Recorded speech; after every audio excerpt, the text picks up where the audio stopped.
We join this job in progress to the point where the car has been safely raised and supported and the brake pads removed. For additional assistance with those tasks, please follow the link provided at the end of this video.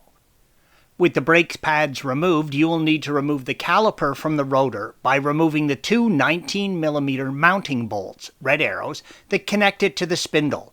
Once the bolts are removed, use care. The caliper will be free and you don't want it to fall.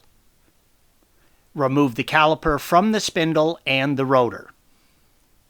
Make sure to hang the caliper safely up out of the way, red arrow. Never let the caliper hang by the brake line. You will need to remove the dust cap. Use a large flathead screwdriver and hammer and gently tap the cap forward and off, red arrow. Turn the rotor and tap it several places on the cap to keep it from binding. With the cap off, you will want to clean all the extra grease off of the end of the spindle so you can get at the locking collar. Rotate the hub until the opening of the locking collar is in line with the collar. Use a 6mm Allen and loosen the locking collar, red arrow. With the locking collar loose, you can spin it off the threads on the spindle, red arrow. There is a slotted washer behind the locking collar, yellow arrow, that sits in a groove in the spindle, green arrow. You are going to pull the rotor and hub straight off the spindle. When you pull the hub and rotor off the spindle, yellow arrow, together the front bearing will fall out, red arrow, so be prepared and do not let it fall or get dirty. The outer tapered bearing sits in a race that is pressed into the hub. Check the races and bearings for any scratches, grooves, discoloration, or scorching. These are signs that the bearing is worn and requires replacement, yellow arrow. The rollers should also be tight, not loose. Clean all of the grease off the spindle, red arrow, and check it for wear as well. If the spindle shows any signs of grooving or pitting, you want to replace it. With the wheel hub removed from the car, turn it over onto the backside. You'll see an oil seal pressed inside, yellow arrow. You'll first need to remove this seal to remove the inner bearing and race.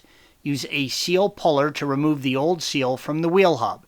If you don't have a seal puller, you can use a large flathead screwdriver and something to give you leverage, red arrow. It will take a fair amount of force to pry the old seal from the hub, so don't be afraid if the old seal deforms or bends as you pull it out. These are designed as one-time use items. You will more than likely destroy it as it comes out. You will now have to remove the races that remain inside the wheel hub. To remove the outer bearing race, you will need to use something that sits flush to the race. I found part of a Mercedes bearing removal kit that fit perfectly, yellow arrow. You want to apply even force to all sides of the race when removing. You can use a hammer to drive it out, but I prefer to use a press. If you have a press, it is best to use it, as this will keep even pressure side to side when removing and installing the race. For the larger race on the opposite side, you'll have to use a smaller socket or a large punch and hit the edge of the race at an angle. It helps to hit the race around the diameter of the edge to drive it out evenly, red arrow. You will not be able to get a large enough socket inside the hub to apply even pressure during removal.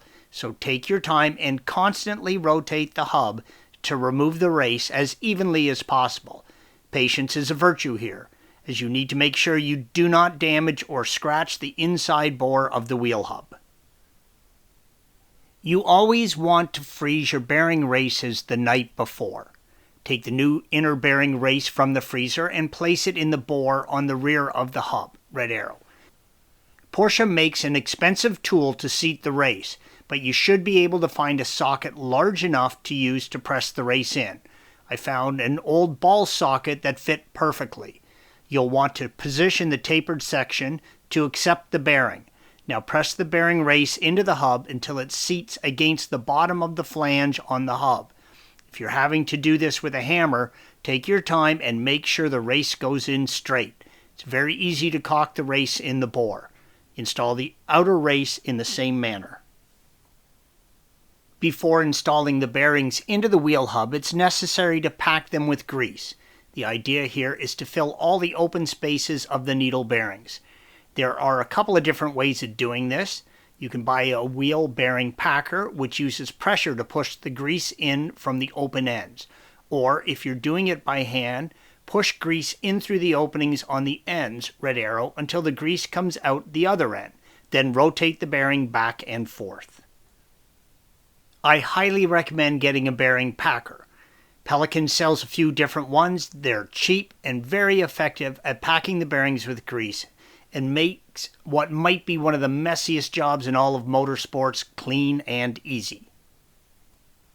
Be sure to also put a coat of grease on the face of the bearing race, yellow arrow. Once the bearing is packed, drop it in place on the hub. It's not a bad idea to hold the inner part of the needle bearing and then turn and distribute more grease through the bearing. Clean any grease that may be on the inner races of the bearing, red arrow, as you want the bearing to spin in the races, not the races to spin on the spindle. Clean up any grease that may have gotten on the outer surface of the hub where the oil seal fits, and center the seal in the bore. Carefully tap the oil seal into place, taking care that the seal does not get cocked in the bore of the wheel hub. Keep tapping the seal until it bottoms out in the bore, red arrow. Now fit the wheel hub back over the spindle and push it back until the seal pops over the flange on the back of the spindle. Install the freshly packed outer bearing, keeping in mind that the tapered section of the bearing fits into the race facing inwards, red arrow. You'll now need to adjust the wheel bearing. While rotating the disc and bearing hub, tighten the locking nut in small increments until the thrush washer, yellow arrow, can barely be moved back and forth with the light push the tip of a screwdriver. Then tighten the 6mm bolt on the end of the nut to spec. The last step is to put a little high-temperature grease on the inside of the dust cap and place it back onto the hub. Use a hammer to lightly tap the hub back into place. Thanks for watching. Be sure to subscribe to our channel and check out another video in this series.